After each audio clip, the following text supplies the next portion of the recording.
Thank you for joining us today. I had a much longer title and it got narrowed down to oil choices.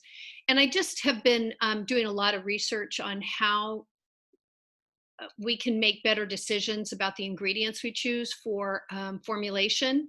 And I found some really interesting research. I'll send you some of those links later today if you're interested in them. And uh, this is going to be very, very simple. And I'm going to have two different screens I share. This is just a four screen uh, PowerPoint, and then I've got a couple of different charts. So the things we're going to talk about with reference to oils are the three things I always think about. What is it going to cost you? And you want to look at that cost relative to its percentage in your formula. The function it brings, what is it doing for the formula and for human skin? And then the stability. I don't know why I chose elephants, but I did. Um, emojis are a little limiting. So when we talk about price, what I did is I went into my price list and I took out most of the 1 gallon sizes. So this is a relative price per pound, and I ranked it according to cost. So at the top of this list, you see the less expensive oils, and at the bottom, you see the most expensive. And these are just the carrier oils. I don't have any essential oils on here. I don't have, the tocopherol or anything like sugar or anything else like that. Or I don't even have the butters on here, but they would probably fall in the center range. So you can see that, coconut, safflower, and sunflower are relatively inexpensive. And then we go down into the rice bran, which I was surprised how inexpensive organic rice bran is. It's a very reasonable oil. It's an interesting oil in terms of what it brings to the party. And it's now reliably available. It didn't used to be. Castor oil, you'll find that castor oil is used primarily in color cosmetics. It's a fantastic dispersant of color. We'll talk a little bit more about that later. Virgin coconut is not that broadly used. It is a great material to use to add an aroma to a lotion or a cream or a balm without adding a fragrance. You get that really lovely, completely natural virgin coconut smell. The virgin coconut that we have, I think I tested 7 different oils before I selected this one. It is absolutely stunningly clean. Sometimes when you, as Erica terms it, she goes, sometimes I think Trader Joe's, which is the coconut oil, the virgin coconut you might want to use for cooking, it smells a little bit caramelized. Smells, and when I say that, I mean think macaroons.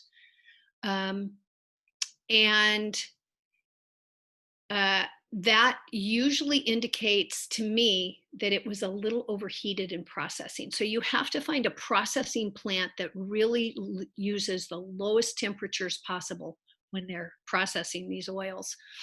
Because some of them you do have to, especially coconut, obviously, it's solid at room temperature. So it's got to be liquefied to go through the processing plant. Olive oil, we're getting down into the center. The refined olive oil that we now have, which is a California-based oil, is kind of, well, I'm not going to say dead in the middle because the cactus seed oil is so ridiculously expensive. But you can really establish a good idea about the range of costs and what that's going to do to your formula. So I talk to professional chemists all the time who don't do this. They have absolutely no idea the impact on your formula if they use a particular kind of oil. Some of them do, but most of them don't, because conventional oils are so different in their price structure. So sometimes you're going to have to weigh in on that. And this, by the way, also reflects our newest price list, which will go out on Friday. We've been able to change prices. Some have gone up a little bit. A couple of them have actually gone down because we're buying in large enough volumes that really makes a nice impact. And this, of course, is only, with a few exceptions, for our 5-gallon size. And I think the one for the hemp is for 4 gallons, but we only sell it in a 1-gallon size because of the way it's been packed. And it's in black plastic. It's a very touchy little oil. So just kind of keep this in mind. Look at price, look at the relative cost, think about the percentage in your formula and how it impacts the final product. Okay, so if we go on, we're going to talk about a number of things. I don't know why that has blossoming in March. I think that was an artifact from almond trees. Ha ha. Okay, so I have occlusive oils, emollients, and actives when I talk about function. And we're going to actually look at a different chart to talk about this further.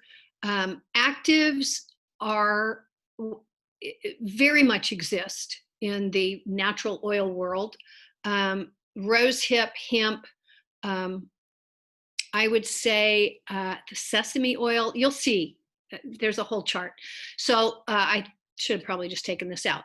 So we're going to go on to the next screen, and I'm going to try and make this bigger. Oops, I don't know if I can. It's small, I apologize, but hopefully you can see it. I found this in a really interesting paper on National Institute of Health did a super big comparison of research that had been done over many years by many different people and the proofs they were able to find for different label claims about each of these categories that we could speak to functionally when we make choices about oils.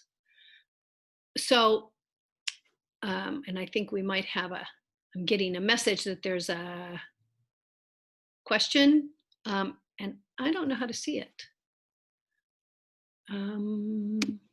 Oh, more questions.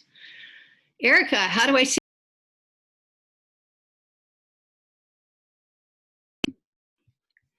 Is there a way I can see him? Because I'm not sure how to do that. Anyway, I'm sure we'll get to the end and we can unmute everybody and you guys can ask questions. Can you hear me, Gay? Oh, there you are. Hi. Hi. It says, Hope asked, can we have this chart to download? Yes. And Yeah, then yes. I'm going to send you 2 or 3 different charts. So at least 2. This one, and I have to put the citations on this one. I just made it this morning because I just found it. But I was so excited by what I saw. But it's really cool. So let's look at this by column. So we have the plant oils on the left, and then we have the skin barrier repair, antibacterial effects, anti-inflammatory effects, antioxidant effect, wound healing, skin aging, and skin cancer. Does it slow down or stop cancer causing or cancer cell production in any way? And I just think it's so interesting. And I want to address a few things. Skin barrier repair. First of all, it is very important to look at these top 2 where it has olive oil and sunflower oil.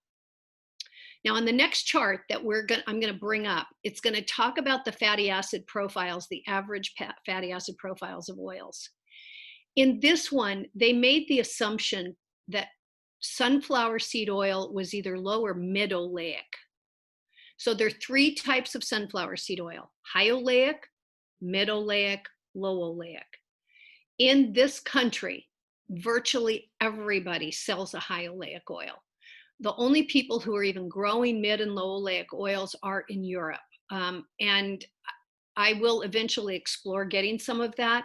My concern is the freshness, because the low oleic oils tend to be far less stable. So that's a concern of mine. So what you're seeing in those top 2 oils is a little confusing, because normally we think of sunflower oil as high oleic. If this were a high oleic oil, if this were a high oleic sun where it says skin barrier repair, it would say no, because the oleic acid component, if it is over about 60 or 70%, disrupts the skin barrier. They have shown this over and over again. This is why I do not recommend that people use high oleic oils in baby care, especially. For adults, it's not that big a deal, especially on the outside of your body. It's okay.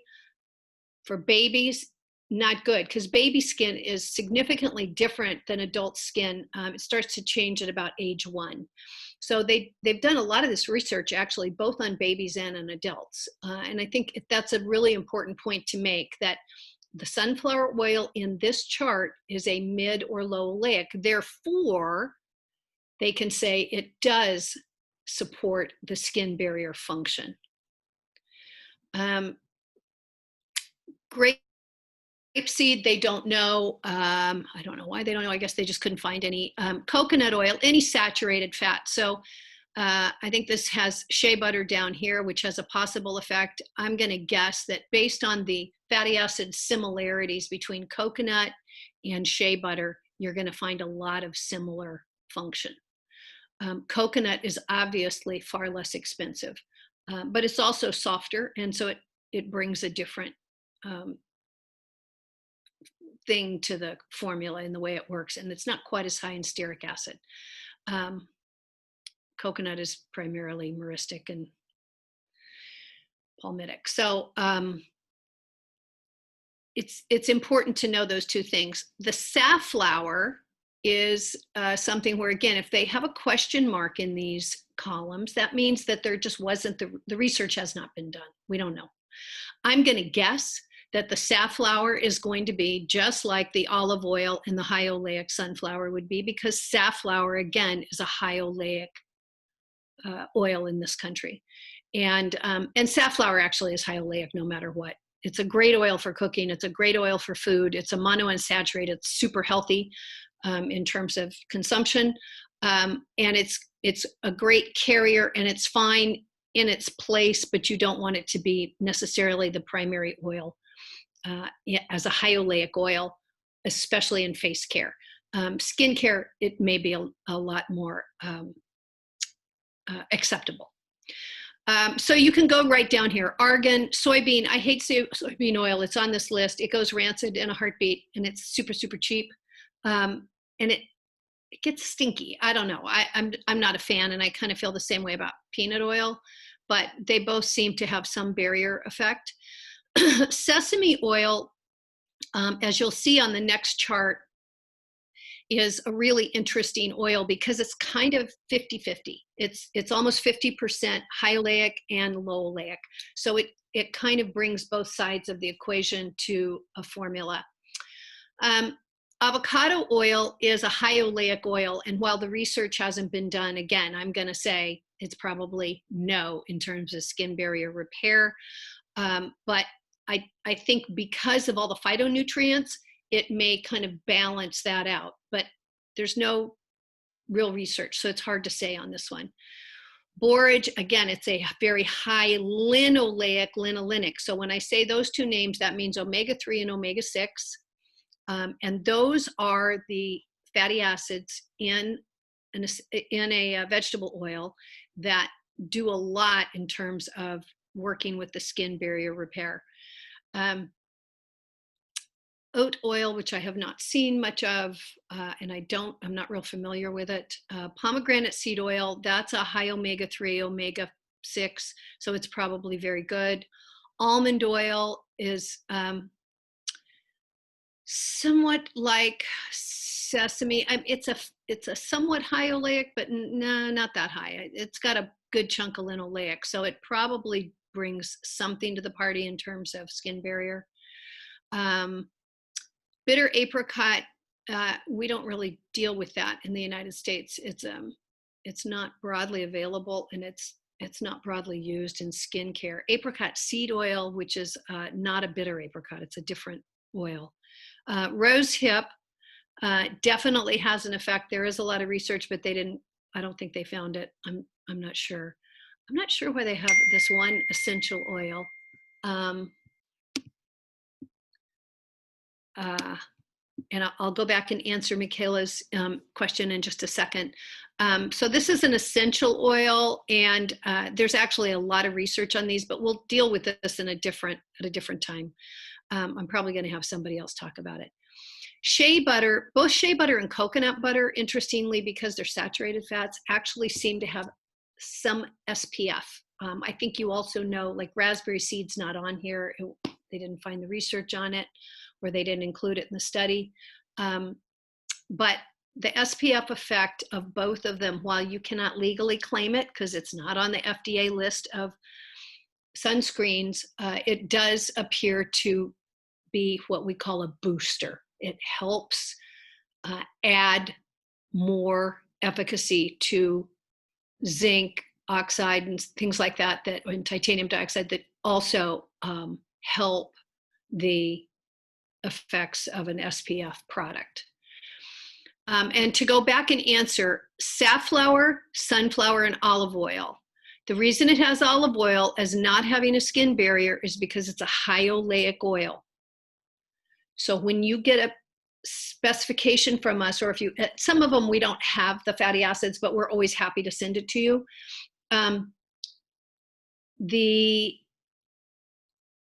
The high oleic oils, and high oleic is defined as anything over, I think it's 75% of the oil is, maybe 70, but I think it's 75.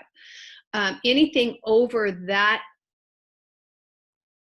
percentage of the oil being a oleic acid fraction in the oil, because these oils, and you'll see this much more clearly on the next chart, tend to disrupt the skin barrier. That's what the research shows. So that's why I say safflower, probably not. That is not to say that it shouldn't be used in a formula. It should, but it needs to be used with other oils that are going to compensate for that oleic. You want to bring the oleic percentage down in the final formula, and that will help in skin barrier repair. So antibacterial effects, before I say anything, as an ingredient company, I can say, hey, this does this, this, and this. I'm not selling these to consumers. I'm not making a medical claim. I'm making a research claim saying that these different oils have been researched and found to do these things, but I'm not selling a consumer product. Most of you are. And so you need to be very aware of the fact that all of those things up there, you can, like even skin barrier repair, these are physical statements that you cannot make about your products, because that would make your product a drug. So you have to think of an alternative way to describe what properties belong to the ingredients in your finished product. I think most of you know that, but I'm going to just make that very clear. So antibacterial effect, while you can't say it, we didn't talk about, we'll talk about jojoba. We'll talk about all these. On the next chart, you're going to see a whole lot more. The antibacterial effect has been looked at a lot of these. And actually, one of the problems with the research, and be aware of this if you read research, and even if you read marketing things, there's a big difference between a refined and an unrefined oil. When you refine an oil, you take out a lot of the actives. At the same time, that extends the shelf life of the oil, and it makes it safer because there's no heavy metals, and it makes it less aromatic. And this is why you kind of need a blend of refined and unrefined oils to make a really good product. This whole column is a little suspect, because I don't know whether they were talking about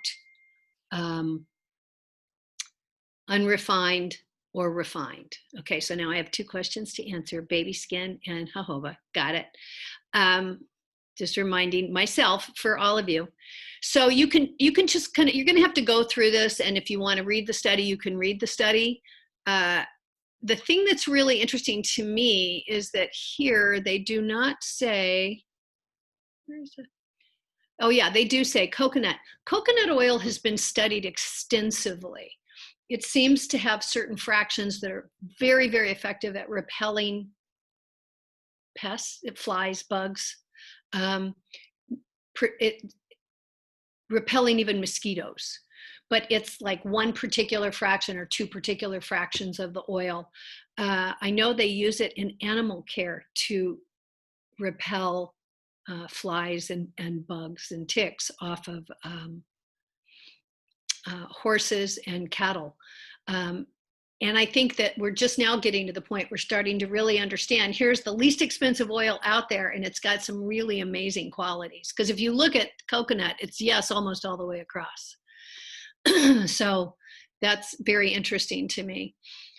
So these things, again, antibacterial, you kind of need to really understand what they mean by that. And the other thing you need to discriminate about is, do they mean broad, like all of the bacteria that we need to be concerned about, which FDA generally requests that you look at 5 microbes when you do a test, and or are they just saying it kills this one particular? Like that's how a lot of essential oils are. If you really test essential oils, people will say it's antibacterial. The problem is that it only is known to kill, say, 2 bacteria of the 4 really bad ones. You know, if we look at E. coli, coliform, Listeria, Shigella, there's all these different bacteria.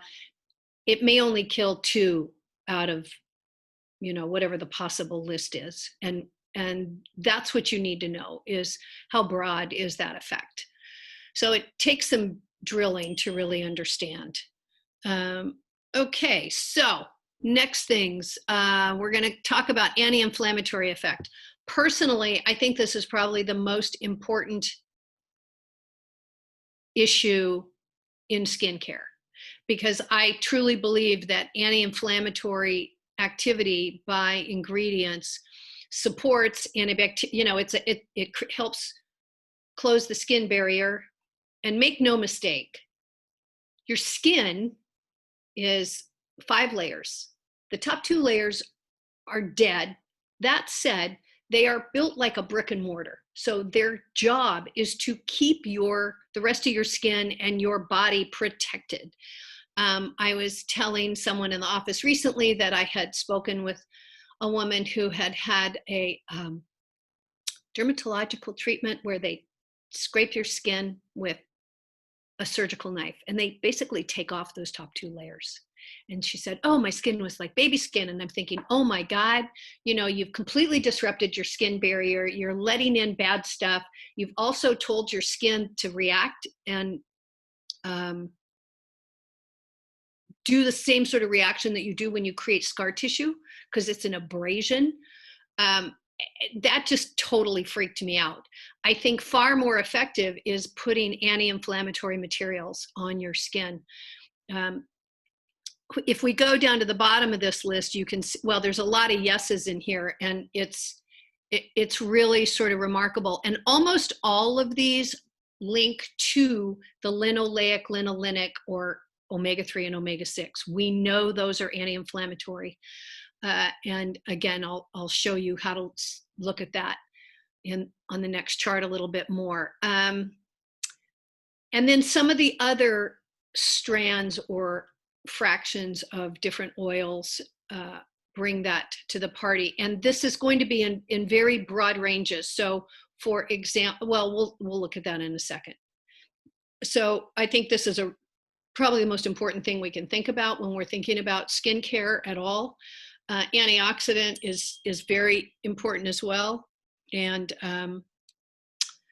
again, there's an awful lot of yeses in here. And again, that goes back to the linoleic and linolenic, the omegas.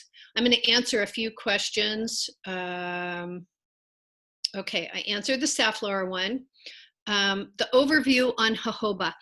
Jojoba is interesting because jojoba is basically a wax. It's still a lipid. These are all in the category of lipid chemicals. They are fats. Fats and lipids are the same thing. Then there's different categories because the molecules behave differently. Jojoba oil is most similar molecularly to the sebum in your natural skin. And it's very stable. It doesn't go bad because, again, it's a wax. It's not an oil. So it's less likely to pick up oxygen molecules and go bad. And that's what makes oil go rancid. And I think it's interesting to always look at where a plant comes from. How did it develop the characteristics it has? Jojoba trees, and they do become trees, by the way. They were new to this country, and when I was going to college, everybody in Davis, California, and I worked in a savings and loan, which don't even exist anymore, but all the doctors and dentists who would come into our savings and loan were investing in jojoba, and I kept going, what are you talking about? What is this stuff? So that was a long time ago. And they talked about being bushes, and then everybody I knew when I first came into this industry, 25 years ago, was talking about bushes. Well, they're slow growing, and so they take a while, and then they become trees after probably 20 years. Takes a while, and they grow in very hot, dry climates. Arizona, northern Mexico, the mountains of Mexico. They like elevation. They grow in Peru, back on in the more, there's sort of that desert area in Peru where they do very, very well. They grow well in Israel. Again, it's a very dry, hot environment. When a plant has to adapt to a hot, dry environment, it's going to make chemicals that help the plant do that. And that's what the jojoba oil is. So I don't know if that helps you. It kind of helps me when I think about where these plants come from and what the oils that they produce do for the plant, because frequently they're going to do the same thing for you. So jojoba, instead of producing wax or oil, which most plant seeds do, produces this wax, and it needs that waxiness for the plant to survive, because that's going to restrict moisture loss, bottom line. It doesn't feel like a wax. It is considered a liquid wax. And if any of you are old enough, you know who Mary Hartman is, and then you'll laugh, but probably not. Okay, so that kind of talks about jojoba. And then baby skin, Almaz, when you're working with babies, what you really want in baby skin is you want the saturated fats. So you don't want anything that has a no, and you don't want anything high oleic. So you don't want olive, sun, or saf. Coconut or MCT oil, which is the liquid version of a coconut oil, are great for baby skin. Sesame oil is good for baby skin. It's got some oleic, but it's very well balanced. You'll see that in a minute. The jojoba is very good for baby skin. I need to look at the fatty acid profiles on almond oil. I can't remember off the top of my head. Rose hip, which has, so if you're buying our rose hip, you're getting a virgin rose hip that is a very dark orangey red. It's got a very, very high level of linoleic and linolenic, and it is not refined. If your rose hip has less color in it, it's probably Rosa canina. Ours is Rosa rubiginosa. And if it has even less, if it almost seems like a clear oil, which a lot of people sell at a very reasonable price, and it has no red color to it, it's a refined rose hip.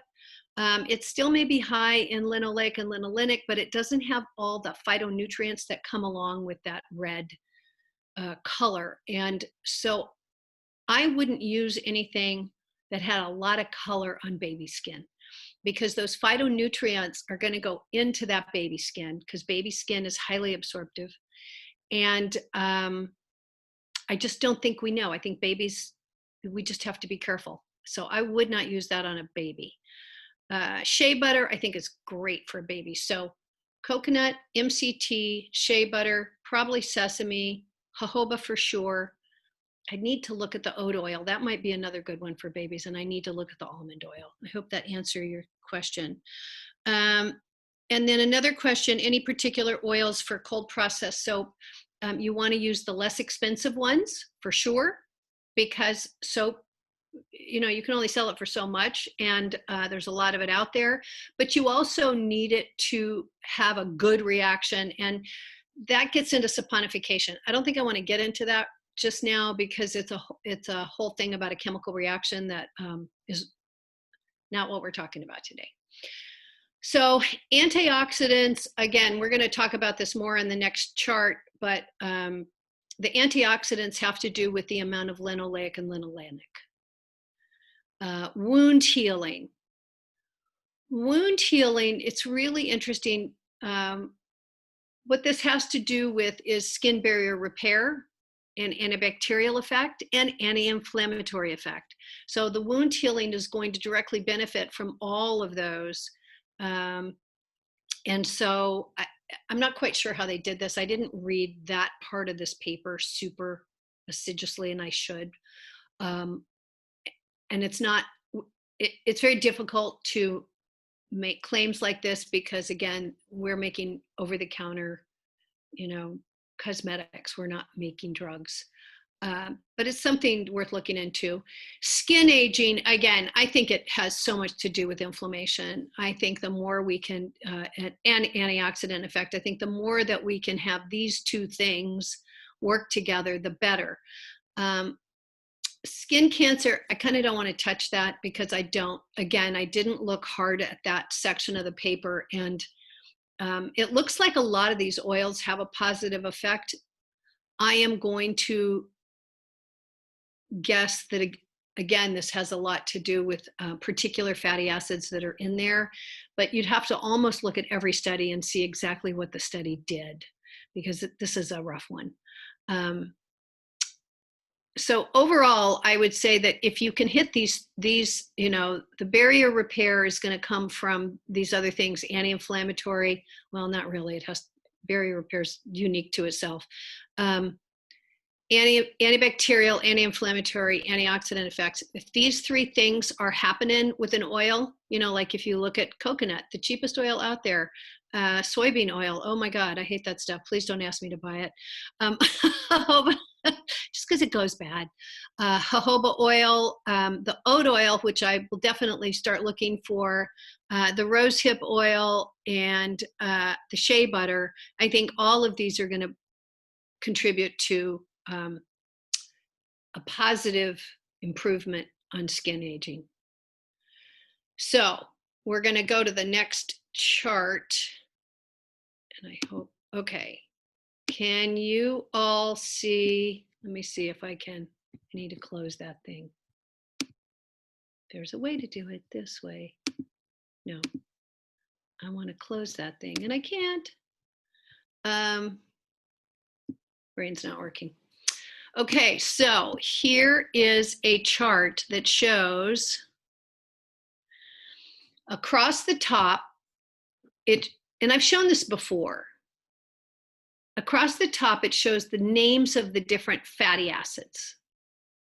So when you look at information about an oil, it talks about the fatty acids, and usually you'll see C18, C, 16, C14, C10, C, and it says what each of those are. We don't have the C. The C stands for carbon. It has to do with the carbon chains that are in the molecule. Caproic, caprylic, capric, lauric, myristic, myristoleic, pentado. There's nothing that has this hardly, huh? Saf and shea, and I can't even say that one. Palmitic, palmitoleic, and so, it goes on. Oleic, we've talked a lot about oleic. We've talked about linoleic, and we've talked about linolenic. These three, or these 1, 2, and then this one here. So 18.1, 18.2, and 18.3. These are omega oils. Linoleic is omega-3. Linolenic is omega-6. Oleic is omega-9. This is the one that disrupts the skin barrier in babies and a little bit in adults. Not badly. You're not going to hurt anybody. It's delayed is the actual effect. What I've done with this chart is I've put in the average percent So if you get an actual spec on an oil that has the fatty acid profile, it's going to be different than this, but not, this is generally in the ballpark. The colors have meaning. So if you look at the bottom left, oh, you guys can't see the chart. I wonder what you're seeing. Oh, I have to, I'm sorry. New share. I have to do this. Here we go. Oops, no, that's not what we wanted. Screen sharing. Screen sharing, new share. We'll do this one. Okay, now you should be able to see the chart. I'm sorry, I apologize. Okay, so here are all those fatty acids that I read off a minute ago, and this is what the whole chart looks like from the top: fatty acid composition of selected oils and butters. I use this because if you couple this with the price of an oil, it tells you really a lot. And one of the things I did that you'll see is I have dollar signs, kind of like when you go to a restaurant, in the far left underneath the name of the oil, so that it gives you a general idea of what it costs. You know, cocoa butter's kind of expensive. Coconut oil is the least expensive. Hemp seed oil is sort of expensive. Evening primrose oil is more expensive than hemp seed oil. So that's, you know, some amount of guidance. Then the fatty acids are across the top. In the lower left-hand corner, you should see shelf life. Okay, so 3 months is yellow. This is without tocopherol by itself if you open it. So let's say you get a container and you are fairly diligent in keeping things sealed and cool, you know, like not in your car, not in your garage in Arizona. You're going to get fairly good shelf life on these oils that are pink, and you're going to get really bad shelf life on these oils that are yellow. They're going to want to go rancid. Do not panic. There are ways to address that. Then the green stands for monosaturates. Monosaturates are ingestion healthy, and they're fine. They're good for your skin. And then the blue is a saturated fat. So the saturated fat means it stays, or it becomes solid at room temperature. A monosaturate is liquid at room temperature. It also has to do with the molecules and the way they're formed. So you kind of want to be aware of what are monosaturates and what are saturated fats. And then there's also polyunsaturates, which are kind of in the middle of all that. So I like this chart because it tells you, okay, so these pink ones over here have a pretty solid shelf life. And these, where they say HO, that means high oleic. So the safflower, the sunflower, palm kernel, palm stearin, palmolin, palm oil, coconut oil, castor oil, camellia. And actually, I don't think I have avocado on here. Avocado is a pretty stable oil because it's a fairly high oleic oil. And then I have highlighted the fatty acids. So for example, when we talk about antioxidants, we're talking about wanting to utilize omega-3 and omega-6, linolenic and linoleic in the formulas. So the seed oils for like borage, evening primrose, hemp, and flaxseed, you can see these have fairly high, like evening primrose, which we call EPO, it's like 80 some percent, 3s and 6s. Borage is pretty nice. We're getting, close to 60.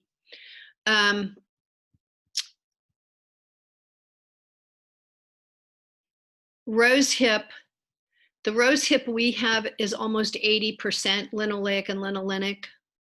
And one of the ways you can tell that an oil is very high in these substances is that when you put it on your face, especially, it goes right in. It does not sit on the skin. It does not provide to a formula slip. It's absorption, and it brings you that part of your formula that's going to give you the antioxidant, anti-inflammatory part of the formula. And that's, one of the things you really want to think about. If you look at a very stable oil, let's say you want, let's look at something in the sesame. Okay, so here's sesame oil. And sesame oil, I think, is really interesting because, and I can just go ahead and, it's kind of all things to all people. We have a refined sesame oil, and I find myself recommending it more and more for the simple reason that it's kind of in the middle price-wise. If you look at the oleic and then the high oleic, so let's go back up here. So here's oleic, boom. And here is the linoleic. And both of these are kind of equivalent in the way they function. So this is a really well-balanced oil in terms of providing a certain amount of slip because of the oleic. So you've got a nice emollient on the skin, but you also have a really affordable dose of a high omega anti-inflammatory fatty acid. So I think that I think this is a really interesting oil to consider in formulation because it does bring both sides.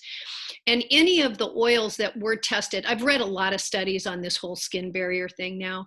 And one of the things is that oleic is not completely bad. It's bad above a certain level. And so I think if you get it below about 50% in your formula, you're fine. But you don't want to have it be the main thing. And you can try this if you play with oils in your little home labs, like I have my little kitchen lab. If you take something that's very high oleic and then you take something that's not, and you start blending them, first you do 50-50 and you feel how long it lasts on the skin. What's the spread? What's the slip? How long does it play on the skin? And then do a 75-25 and then flip those proportions of that oil. You will find that you can really feel the difference in these oils. So does anybody have, I'll send this out to anybody who participated today. And the other thing I have in here is I have a little thing on peroxide value. I actually need to adjust this. This is not, we've changed our policy. I've done a lot of research on peroxide value, and we've talked about that in other webinars. But so for now, I'm just going to ask you to please ignore that.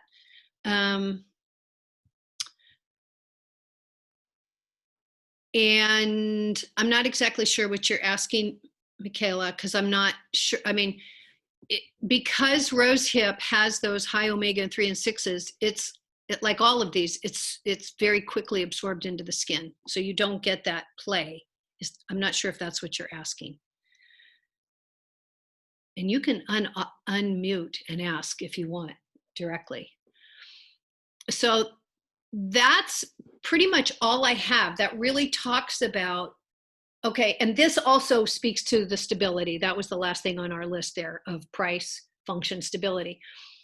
Anything that's yellow, that has a lot of yellow, because anything that I have in yellow has a very high dose of these omega-3s and 6s. You need to add tocopherol too. We have our tocopherol that we offer, and we've done some experiments with it, and we know that at 1%,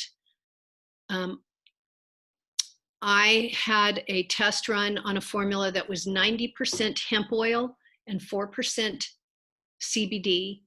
CBD, by the way, is also very unstable. It does not maintain efficacy. unless you really deal with it in terms of an antioxidant like a tocopherol, which is a vitamin E, and you also want to really look at your package. I personally feel that if you have any of these high omega oils or anything with CBD in it, you want to have packaging that does not let the light in. I know that hemp oil, for example, will turn orange instead of dark green, which is what it should be, in about 3 months if you just have it sitting in light. I did that myself. It wasn't even 3 months. It was just astonishingly fast, and it was a very fresh oil. With 1% tocopherol, we were able to extend that shelf life to 15 months on a oxidative stability test that we had run by the manufacturers of the tocopherol. I need to replicate it with my US based lab, which is a different, same test, different place, just to test the theory or the premise of the study. So that's about it. And if you guys have any questions, please, you can feel free to unmute and ask any questions you want. Because this is basically it. That's all I got.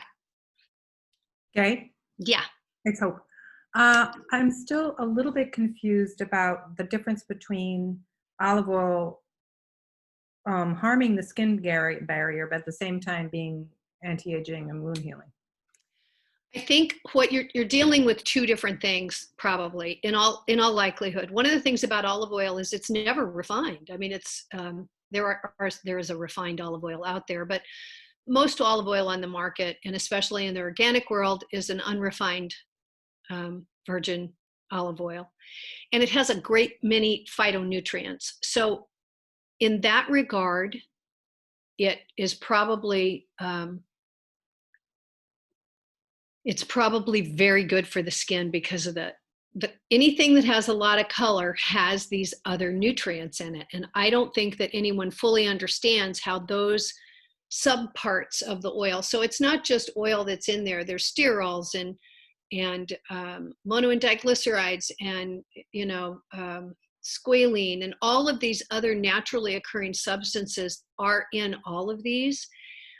And so it's probably a little confusing in the literature that when they do this kind of a survey, when they read a lot of research and look at how it stacks up historically, they're going to find certain studies that say it does this, and it's doing that because of the phytonutrients. The only thing I would say with olive oil is that I wouldn't use it on baby skin. I think it's fine for adult skin. It's not as high oleic as, and it also happens to have, let's see if I have it on here, olive oil, where's my olive oil?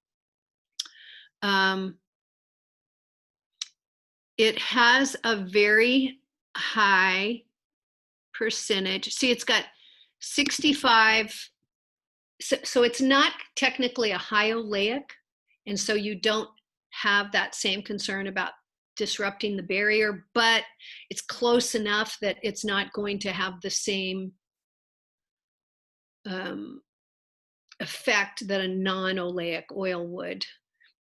But at the same time, you've got this, 17%, 18% between the linoleic and the linolenic. So you're still getting a dose in there of that. So plus you're getting all these phytonutrients. So I think it's probably more complex than what any of us can understand. I mean, that's the bottom line with all of this is I like to say that plants are extremely complex chemical factories. We do not know everything they make. We do not know everything that they can do. And sometimes you just have to go by experience. And, people have been using olive oil in the Middle East for thousands and thousands and thousands of years and had no problem with it. And, if I told an Italian mama not to use olive oil on her baby skin, she'd yell at me. So I think sometimes you just have to go with the flow on that because sometimes scientists do things, they assign things value based on where it fits in a box. And you got to remember that the chart that I showed previous to this was based on scientific a big review of science.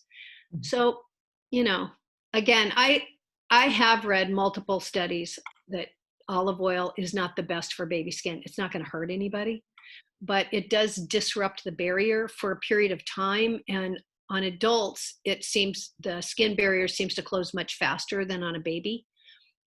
And that's the difference. That was the primary difference they found in the studies on using high oleic oils on baby skin as opposed to not. Oh, Does that's that great. help?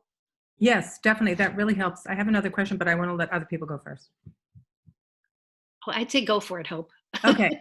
So when you talk about glycerin, which is obviously not fatty, as retaining moisture, Uh-huh.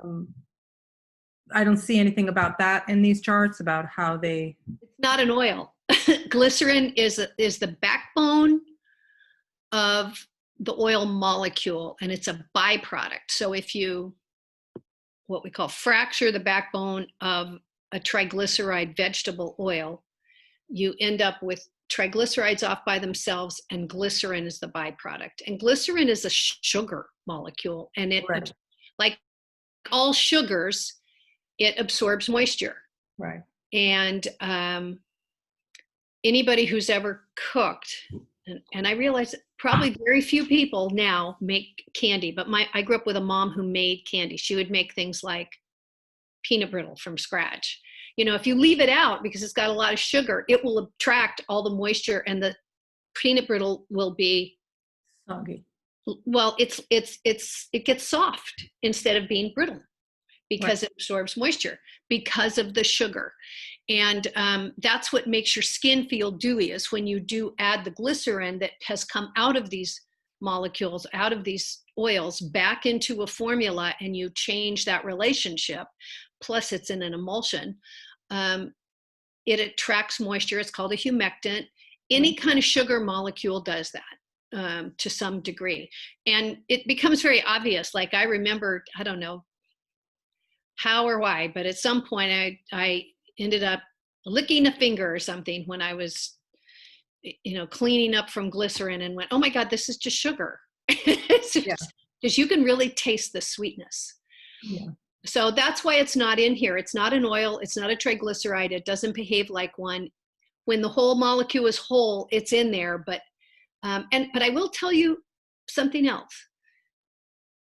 When I talked about the virgin coconut at the beginning, saying that if it smells like a macaroon, it's because they've overheated it.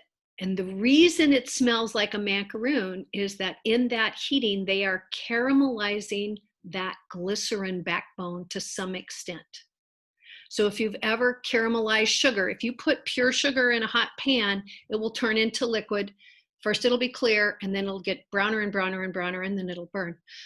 So, but in that brown phase, that's caramel. Right.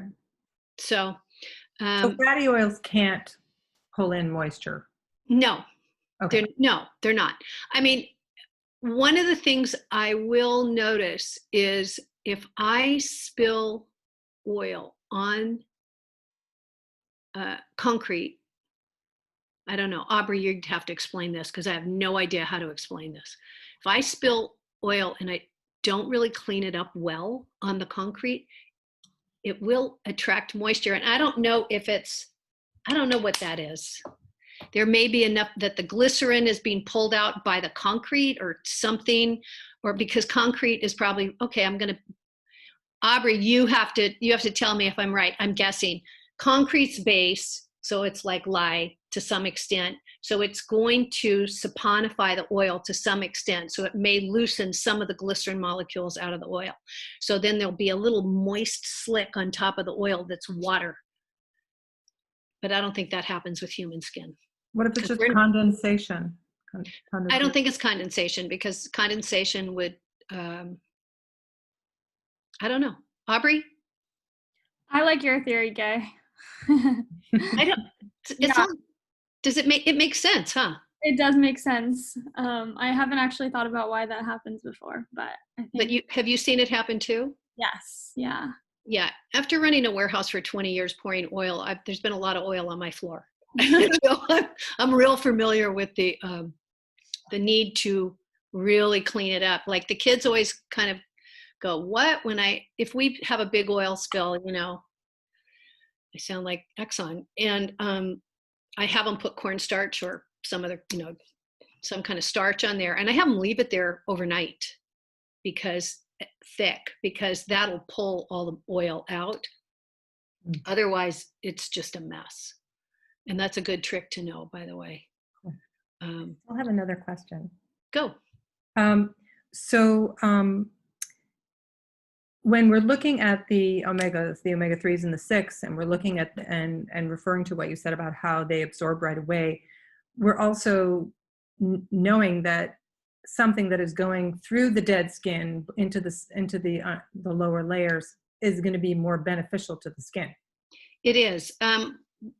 One of the things that they know is, again, all of those high omega oils are anti-inflammatory and antibacterial to some extent. And let's go see if I can go back to that chart. You share. Okay, you should be able to see this again. So, if you look at rosehip, it has the antioxidant and the anti-inflammatory effect definitely done. There's not a lot of research on rosehip. I always joke that it's like my big fat Greek wedding. Everybody in South America uses it like Windex. Like, I have a mosquito bite, put this on it. And they use rosehip on everything. But you can kind of see why. And I think to some extent it's probably antibacterial because of the phytopigments in there. There's all kinds of phytonutrients in there as well. But yeah, and the thing is your skin metabolizes some of the other phytonutrients. So for olive oil, dark color; hemp, dark color; rosehip, dark color; and even say a natural avocado, your skin is going to use there's a lot of pre-vitamins. They're not the vitamins. There is no vitamin A in rosehip, which people say over and over again. There are pre-vitamins and the precursors for vitamins, some of the constituents that your body can actually use to make the vitamin. Just like when we get sun, we can make vitamin D. And when we get rosehip, we can make some other vitamin A that is only available, right? It's very local, right? It's not you're not going to get an overdose of vitamin A as you would if you took prenatals. So does that answer your question? Yes, thank you very much. Okay. Anybody else? Okay. Thank you, everybody. I really appreciate it. Oh, here. We have one more. Erica. Oh, yeah. Somebody said, would you recommend storing sensitive oils in the fridge? Absolutely. The colder something is, the slower the molecules are and the less it's going to oxidize. I keep any of the stuff in my lab, like that's a high oleic, I keep in the fridge. And I keep it in opaque containers. Somebody sent me sandalwood hydrosol, and it's in, Erica, what was that thing? It's like a bottle you would use to drink water. It looks like a hydro flask, yeah. Yeah, it's really cool, but it's opaque, and yeah, it's a really neat flask. I feel like we need to find those. So I would definitely put them in the fridge. The other thing I recommend, I tell people this all the time, old wine bottles, which are dark green or, whatever color, clean. You can put them in the dishwasher and they'll get quite clean and nice and dry. And then you get those suction tops that they use for red wine, and that evacuates the air. That's an alternative if you don't have a refrigerator option, or to use with your refrigerator option. And then Michael, you asked about melon, papaya, apricot, and plum oils. All of those, apricot and plum oil, I'm not going to say all, I can't. Apricot and plum oil are very, very similar to almond oil. And almond oil, let's go back to that chart real quickly because they're related. So if you think about opening a, okay, almond, oh, I don't have almond oil on here. Isabel, we have to add it. I think I didn't carry almond oil when I made this. Almond oil, I think, is kind of quite a bit like sesame. I think it's got a good oleic content, but not a high oleic content. And it can give you, and it's got some really good linoleic or linoleic, I can't remember which one. It's got a good chunk of that in there. So all of those are called drupes. It's a particular kind of tree. Almonds, plums, and apricots are all related. And if you think about what an almond looks like and you pop open either a plum seed or an apricot seed, you'll realize they all look exactly the same. And so they have very similar fatty acid profiles. I don't think they're as magic as some people think they are from what I have seen. They're very mild, they're very nice. And again, they're nice and balanced, kind of like that sesame, but they also tend to be very expensive. Melon and papaya, and I would just say the berry seeds as a whole, berry, cucumber, all of these seeds, you have to be very, very careful about the peroxide value. One of the things we've discovered recently is that the oil can be made one of two ways. One, you buy the fresh seed and you press the seed and you get a nice quality oil with a reasonable peroxide value, which predicts rancidity. The other way that people make these particular oils is they buy them from people who make jam or jelly or juice. And that means the seeds have been cooked. And if the seeds have been cooked, the peroxide value is sky high and you just don't want to mess with it. The limit where oil starts to produce what is called, well, I'm not even going to say which, there's a lot of different toxins, but oils actually start to produce toxins when they're rancid. So anything over a peroxide value of 20, no, not good. Bad, bad, bad. I mean, it's okay up to 20. And sometimes you can add it to tocopherol and that'll knock it down. And that's okay because the tocopherol oxidizes on behalf of the oil. It sacrifices itself, as a friend of mine once said. But all of those are really interested, and you really need to see what the peroxide value is of that. Papaya, I think papaya seed is more like shea and cocoa butter. My memory serves, and it's hard to get a good reliable source. And since we deal primarily with organic, it's probably a lot harder for me to find a reliable source than for a conventional producer because they can get it from the people who make the juices and things like that. Okay, anything else, guys? Thank you again for joining us. Hopefully we're gonna put this up on a YouTube channel. We finally figured out the technical side of it. And